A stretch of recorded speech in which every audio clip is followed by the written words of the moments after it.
সুপ্রিয় শিক্ষার্থীরা, আশা করি তোমরা ভালো আছো সবাই। আমিও ভালো আছি। তো তোমরা লেখাপড়া কেমন করছো, অ্যাসাইনমেন্টগুলো ঠিক মতো করছো কিনা? আমি গতকাল বোধহয় তোমাদের একটা অ্যাসাইনমেন্ট দিয়েছি। গতকাল নাকি আজ, সম্ভবত আজ, হ্যাঁ আজকে একটা অ্যাসাইনমেন্ট দিয়েছি তোমাদের 8 তারিখ। আজকে একটা অ্যাসাইনমেন্ট দিয়েছি। তো সে অ্যাসাইনমেন্টটা না, গতকাল দিয়েছি, 8 তারিখ দিয়েছি, আজকে তো 9 তারিখ। তো গতকাল যে অ্যাসাইনমেন্টটা আমি দিয়েছি সে অ্যাসাইনমেন্টটা যেভাবে আছে আশা করি তোমরা সেভাবে করে আমাকে লিখতে পারবে। লিখে যতটুকু নিজের মনের মাধুরী মেশানো যায় এবং যতটুকু সুন্দর করা যায় ব্যাপারটাকে, ততটুকু সুন্দর করে দেওয়ার চেষ্টা করবে, ঠিক আছে?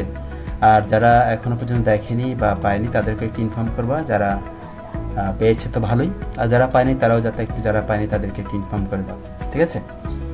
তো যাই হোক, আমরা আজকের পাঠে চলে যাই। আজকের পাঠ হচ্ছে আমরা যে এমসিকি করছিলাম বহু নির্বাচনী, সে 8ম অধ্যায় নগদান বই অর্থাৎ ক্যাশ বই ধরেছিলাম, ক্যাশ বুক ধরেছিলাম গতবার। সেটা পার্ট 1 করেছিলাম গতবার। আজকে আমরা পার্ট 2 করবো, অর্থাৎ আজকে আমরা 30টা প্রশ্ন, নৈতিক প্রশ্ন করার চেষ্টা করব, ঠিক আছে? আমি তোমাদের আগেই বলে রাখি, সেই প্রশ্নগুলোর মধ্যে কোনো প্রবলেম হলে বা সেই প্রশ্নগুলো কোথাও যদি কোনো গণ্ডগোল হয় তোমরা আমাকে অবশ্যই কমেন্ট করবা। আমার ফোন নাম্বার তোমাদের কাছে আছে, ফোন করবা, ঠিক আছে? যাই হোক, কোনো কিছু না বুঝে শেখার কোনো প্রয়োজন নেই, বোঝার চেষ্টা করবে। যাই হোক, তো চলো আমরা চলে যাই পাঠে। বহু নির্বাচনী প্রশ্ন পর্যালোচনা করি। প্রথম প্রশ্ন, নগদান বইয়ের মাধ্যমে কিসের ধারণা পাওয়া যায়? আমরা এর আগেও বোধহয় এই প্রশ্নটা দিয়েছিলাম একটু অন্যভাবে, ঠিক আছে? বৈশ্বিক বিবরণী, ব্যাংক বিবরণী, আর্থিক বিবরণী নাকি লাভ লোকসান বিবরণী? আনসার হবে ব্যাংক বিবরণী, কেননা বৈশ্বিক বিবরণী, আর্থিক বিবরণী, লাভ লোকসান এগুলো অন্যভাবে পাওয়া যায়। নগদান বইয়ের মাধ্যমে কিন্তু আমরা ব্যাংক বিবরণীটা পাই। ব্যাংক বিবরণীটাও নগদান বইয়ের একটা প্রধান অংশ, অর্থাৎ ব্যাংক বিবরণীটা নগদান বই ছাড়া হয় না। নগদান বই আর কি ব্যাংক বিবরণী, কথা শেষ। নাম্বার 2, কোনটিকে আমানতকারীর ব্যাংক হিসাবের প্রতিচ্ছবি বলা হয়? আমানতকারীর ব্যাংক হিসাবের যে প্রতিচ্ছবি, যে রিফ্লেকশন, সেটা আমরা কোথায় পাই অ্যাকচুয়ালি? জমা রসিদে, স্থায়ী আমানতে, চলতি আমানতে এবং পাস বই। কোনটাতে? অ্যাকচুয়ালি পাস বই। কিন্তু বর্তমানে পাস বই রাখা হয় না, কারণ বর্তমানে অনলাইন সিস্টেম হওয়ার কারণে জমা রসিদটাই অনেকের কাছে রেখে দেয় এবং এটা দিয়েই পরে যেটা ডিমান্ড করা সেটা করা যেতে পারে যদি কোনো প্রবলেম হয়ে থাকে। তো নাইলে সবগুলো এখন অনলাইনে, যেহেতু কোনো সমস্যা হয় না। কোন দাখিলার সামনে সি সংকেত লেখা হয়? একদম ইজি। তারপরে বলছি ডেবিট দাখিলা, ক্রেডিট দাখিলা, বিপরীত দাখিলা নাকি প্রাথমিক দাখিলা? তোমরা হয়তো অনেকে আনসার দিয়ে দিয়েছো। হ্যাঁ, বিপরীত দাখিলার সামনে সি বা কন্ট্রা এই সংকেতটা লেখা হয়। নাম্বার 4, এক ঘর নগদান বইতে বার্তাসমূহ লিপিবদ্ধ না করে কোথায় লিপিবদ্ধ করা হয়? এক ঘর নগদান বইতে বার্তাসমূহ লিপিবদ্ধ না করে কোথায় এক ঘর নগদান বইতে বার্তা নেই, বার্তা ঘরও নেই, তো সেক্ষেত্রে কোথায় লিপিবদ্ধ করা হয়? সমান জাবেদায়, খতিয়ানে, প্রকৃতি জাবেদায়, সংশোধনী জাবেদায়? অ্যাকচুয়ালি আনসার হবে প্রকৃতি জাবেদায়, কারণ সমান জাবেদায় এবং খতিয়ানে তো বার্তা লিপিবদ্ধ করা হয় না, সংশোধনী জাবেদায় করা হয় না, সেক্ষেত্রে প্রকৃতি জাবেদায় এটা হয়। নাম্বার 5, নগদান বইয়ের বৃত্ত নির্ণয়ের ভুল কিসের সাথে তুলনা করে চিহ্নিত করা হয়? নগদান বইয়ের যে বৃত্ত নির্ণয়ের যে ভুলটা, সেটা কিসের সাথে তুলনা করা হয়? একদমই যে তারপরে বলছি ব্যাংক জমাতিরিক্ত প্রকৃত হাতে নগদ মূলধন। অবশ্যই প্রকৃত হাতে নগদ। আমার যে প্রকৃত হাতে নগদ বা ক্যাশ রয়েছে সেটা আমার ঠিক আছে কিনা, যদি ঠিক না থাকে তাহলেই তোমার ব্যালেন্স নির্ণয়ের যে ভুল হয়েছে সেটা পে করা হতে পারে। নাম্বার 6, ব্যবসা প্রতিষ্ঠানের নগদ অর্থের যথাযথ লিপিবদ্ধকরণ সহায়তা করে কিসে? গতিশীলতা রক্ষায়, সিদ্ধান্ত গ্রহণে, আয় ব্যয় নির্ধারণে? কোনটা আনসার হবে? আমার হয় 3টায়, তারপর দেখো গতিশীলতা, সিদ্ধান্ত গ্রহণ, আয় ব্যয় নির্ধারণ। না, কি গতিশীলতা এবং সিদ্ধান্ত গ্রহণ? আয় ব্যয় নির্ধারণ তো আমার ব্যবসা প্রতিষ্ঠান নগদ অর্থে যথাযথ লিপিবদ্ধকরণ হেল্প করে না, কারণ আমার খরচ তো করতেই হবে। হ্যাঁ, যেখানে আমার খরচ প্রয়োজন সেখানে খরচ করতে হবে না, সেটা তো আমি নির্ধারণ করতে পারবো না। আমার তো যতটুকু খরচ আমাদের করার প্রয়োজন সেটাই আমাদের দরকার। ক্যাশ তো সেভাবে করে আমার কাছ থেকে যাচ্ছে এবং যাবে। 3 ঘর নগদান বইতে কোন ধরনের লেনদেনের জ্যাট টানার দরকার? ভালো করে খেয়াল করো। 3 ঘর নগদান বইতে কোন ধরনের লেনদেনের জ্যাট টানার দরকার নেই? সেখানে নগদ, ব্যাংক, বার্তা তিনটাই থাকে, তাই না? তো ব্যাংক সংক্রান্ত লেনদেনের জ্যাট টানার দরকার নেই, নাকি নগদ সংক্রান্ত, নাকি বার্তা সংক্রান্ত, নাকি নগদ ও ব্যাংক সংক্রান্ত? কোনটা হবে? নগদ ও ব্যাংক সংক্রান্ত আমরা অবশ্যই টানি, তাই না? কি টানি না, শুধু বার্তা সংক্রান্ত আমরা টানি না। বার্তা সংক্রান্ত কোনো জের হয় না, কোনো ব্যালেন্স হয় না। নাম্বার 8, কোন বার্তা নগদান বইয়ে ডেবিট দিকে লেখা হয়? নগদান বইয়ের ডেবিট দিকে কোন বার্তা লেখা হয়? ক্রয় বার্তা, বিক্রয় বার্তা, প্রাপ্ত বার্তা নাকি প্রদত্ত বার্তা? যে বার্তাটা আমরা ডেবিট দিকে আসলে কোনগুলো আসে, যে টাকাটা আমরা পাই নাকি যে টাকাটা চলে যায়? যে টাকাটা চলে যায়, তাহলে আমরা বার্তা দিয়ে থাকি। তাহলে কোন যে জায়গাটা আসে, তো কোন বার্তা নগদান বইয়ের ডেবিট দিকে লেখা হয়? যে বার্তাটা আমরা দিয়ে থাকি, অর্থাৎ টাকা পাওয়ার সময় আমরা যে টাকাটা আমরা ছাড় দিয়ে থাকি, সেটা হচ্ছে প্রদত্ত বার্তা। এরপর নগদ প্রাপ্তি প্রদান জাবেদায় কোন তারিখটি লিখতে হয়? মাসের প্রথম তারিখ, মাসের শেষ তারিখ, লেনদেন সংঘটিত হওয়ার তারিখ নাকি তারিখটাই লিখতে হয় না? দেখি বলো তো, আন্দাজ করো। মাসের প্রথম তারিখ বসে, মাসের শেষ তারিখ বসে, লেনদেন সংঘটিত হওয়ার তারিখটা বসে নাকি তারিখই লিখতে হয় না? অবশ্যই তারিখ লিখতে হবে।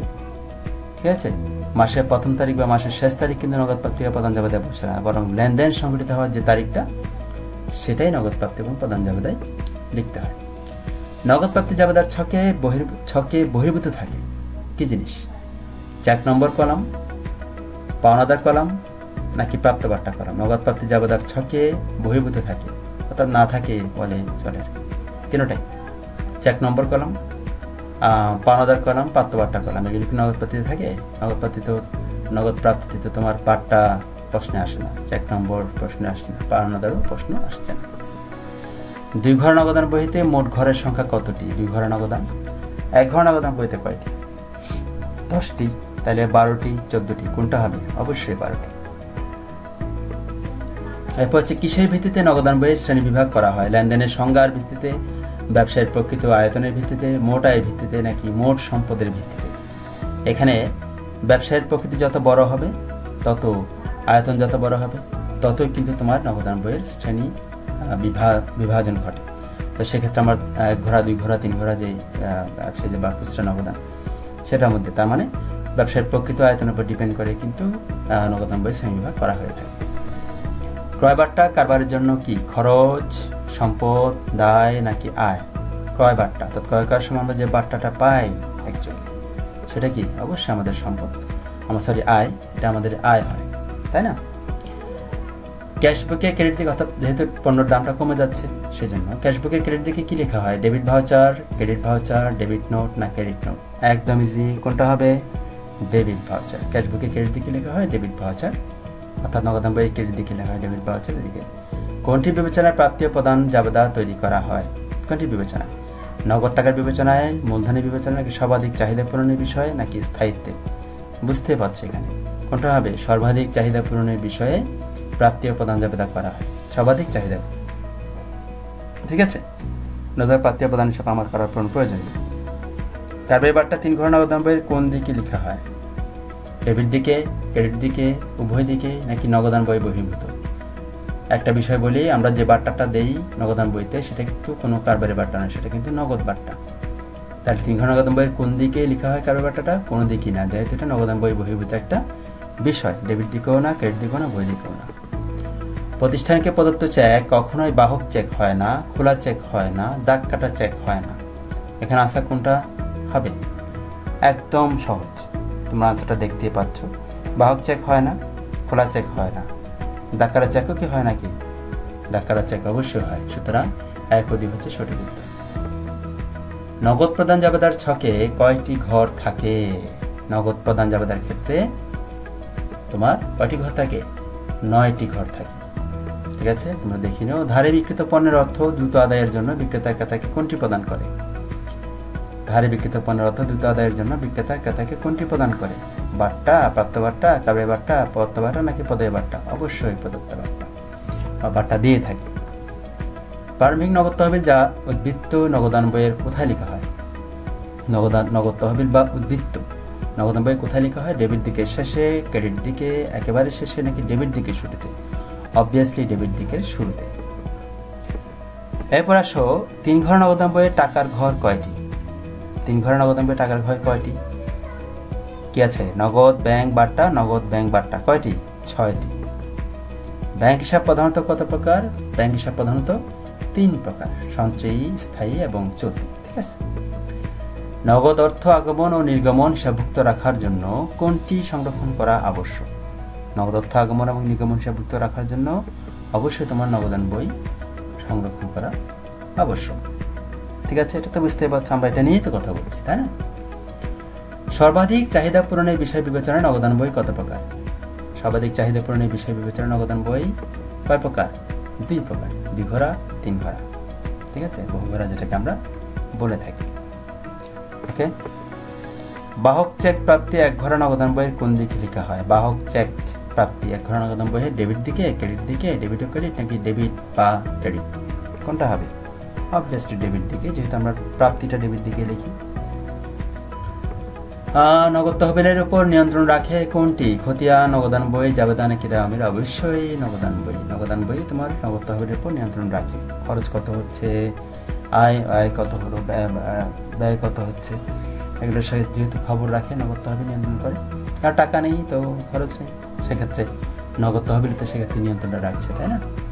ব্যাংক সংক্রান্ত লেনদেন লিপিবদ্ধ হয় কোথায়? ব্যাংক বিবরণীতে, নগদান বইতে, নাকি ব্যাংক সমানের বিবরণীতে? আনসারটা কি হবে? ব্যাংক সংক্রান্ত লেনদেন ব্যাংক বিবরণীতে লেখা হয় না? অবশ্যই লেখা হয়। নগদান বইতে তাও তো লেখা হয়, 3 ঘোড়া নগদান বই আছে, 2 ঘোড়া নগদান বই আছে। ব্যাংক সমানের বিবরণীতে 100%, তাহলে আনসার কি হবে? তিনটাই, 1 2 3। 1 ঘোড়া নগদান বই ও 3 ঘোড়া নগদান বইয়ের ছকে কয়টি ঘরের পার্থক্য হয়? বুঝতে পারছো, 1 ঘোড়া নগদান বই থাকে 10টি, 2 ঘোড়া নগদান বইয়ে 12টি, 3 ঘোড়া নগদান বই হচ্ছে 14টি। তাহলে 1 ঘোড়া নগদান বই 10টি, 14টি, 14 থেকে 10, 4টি ঘরের ডিফারেন্স থাকে, তাই না? কোন বার্তা 3 ঘোড়া নগদান বইতে লিপিবদ্ধ হয়? ক্রয় বার্তা, প্রদত্ত বার্তা, বিক্রয় বার্তা, নাকি কারবারি বার্তা? কারবারি বার্তা তো প্রশ্নে আসে না, ক্রয় বার্তা বিক্রয় বার্তার মধ্যেই কারবারি বার্তা থাকে, তাহলে প্রদত্ত বার্তাই তোমার লিপিবদ্ধ হয়। দ্য লাস্ট ওয়ান, নগদ প্রাপ্তি জাবেদায় ঘর থাকে কয়টি? আমরা নগদ প্রদান জাবেদা আগে দেখেছিলাম, সেখানে দেখেছিলাম 9টি, আর নগদ প্রাপ্তি জাবেদায় ঘর থাকে কিন্তু কয়টি? আন্দাজ করো, 8টি ঘর থাকে। ঠিক আছে, তো এই ছিল আমাদের আজকের যে 30টা প্রশ্ন আমাদের নগদান বইয়ের উপরে। তোমরা যদি আরও নগদান বইয়ের উপর যদি তোমরা বহু নির্বাচনে চাও, তোমরা আমাকে কমেন্টে জানাতে পারো। আমি আরও একজনের কমেন্টস পেলেও কিন্তু আমি ক্লাসটা নেব, ঠিক আছে? আর যদি কোনো কিছু জানার থাকে বা কোনো ভুল যদি তোমরা এখানে দেখতে পাও, তাহলে অবশ্যই আমাকে জানাবা যে স্যার এখানে ভুল হয়েছে, এই উত্তরটা ভুল হয়েছে, এই প্রশ্নটা ভুল হয়েছে, এটা এইভাবে হলে ভালো হতো, এভাবে হলে ভালো হতো। ঠিক আছে, আমি এরকম পেলে বেশি খুশি হব। আমি এখানে মাঝে মাঝে কিছু কিছু ভুল এমনিতেই রাখি তোমাদের যাতে নজরে পড়ে, কিন্তু যেহেতু নজরে পড়েনি সেহেতু আমি সেভাবে করে রেখে দিয়েছি, এবং এ পর্যন্ত সেরকম কোনো আলোচনায় কিন্তু আমি আর করিনি, যেহেতু তোমরা আমাকে কোনো প্রশ্ন করোনি, আমাকে কখনো কোনো ফোন করোনি ব্যাপারে। ঠিক আছে, আমি এর আগেও কিন্তু প্রথম যে বহু নির্বাচন ছিলাম তখনও কিন্তু বলেছিলাম যে এখানে 2টো উত্তর ভুল আছে, হ্যাঁ 2টো উত্তর ভুল আছে, এবং ইচ্ছে করে আমি 2টো উত্তর সেখানে ভুল লিখেছি যাতে তোমরা সেই ভুলগুলো ধরতে পারো, কিন্তু আমাকে কেউ কিন্তু কিছু বলেনি। ঠিক আছে, আর যাই হোক, আমি সেটা আশা করি আর কি, প্রতিটি টিচারই আশা করে যে স্টুডেন্টরা তাকে প্রশ্ন করুক, এবং একটা কি বলবো, একটা পূর্ণাঙ্গ টিচার বা সার্থক টিচার হন তিনি, যিনি তার ছাত্রদের কাছ থেকে বিভিন্ন প্রশ্ন পান, অর্থাৎ তার ছাত্রকে তিনি প্রশ্ন করার উপযোগী করে তুলতে পারেন, তিনি হচ্ছেন শ্রেষ্ঠ শিক্ষক, এক কথায় শেষ। ঠিক আছে, মেবি আমি তোমাদের সেভাবে করে তৈরি করতে পারিনি। যাই হোক, আমি আশা করবো আর কি তোমরা যাতে সেটা মাথায় রাখো, মনে রাখো, প্রশ্ন করলে ভালো লাগবে। কমেন্টসে তোমরা জানাও ক্লাস কেমন হয়েছে বা কীভাবে করলে তোমাদের ক্লাসটা আরও বেশি উপযোগী হয়, ভালো হয়, আমি সেভাবে করে নেব। ঠিক আছে, তো আজকে পার্সোনাল কোনো জিজ্ঞাসা থাকলে বা না বুঝে থাকলে কমেন্ট করবা, এবং 01803621212 নাম্বারে যোগাযোগ করবে। ঠিক আছে, তো আজ এ পর্যন্তই। তোমরা ভালো থাকো, সুস্থ থাকো, নিরাপদে থাকো, এবং অবশ্যই অন্যের কাছে যুক্ত থাকো। এই একটা বিদায় নিচ্ছি। Thank you, see you letter.